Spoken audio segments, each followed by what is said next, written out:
Here's how to make very, very simple Instant Pot mashed potatoes.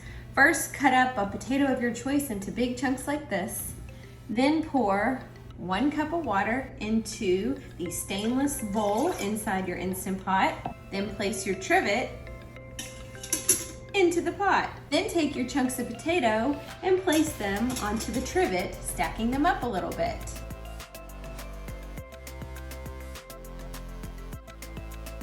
Check the seal around your lid to make sure it's in place nice and tight.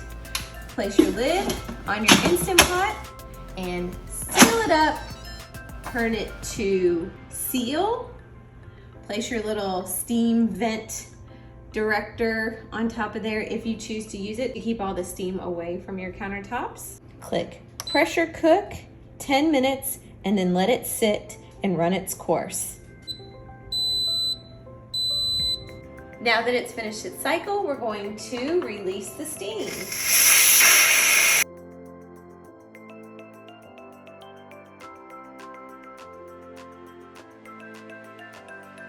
Now that the little valve has dropped, we're going to remove this and carefully take off the lid. Now we're going to take a spoon and spoon the cooked potatoes into a separate bowl. Now add 1 cup of milk. I'm using almond milk. 3 tablespoons butter. I'm using plant-based butter. 1 1/4 teaspoon of sea salt. For a little extra flavor and a little spicy kick, I'm going to add some garlic, chili pepper, and parsley infused olive oil. 1 tablespoon. Now mix it up with a stand mixer or a hand mixer until it's nice, creamy, and smooth.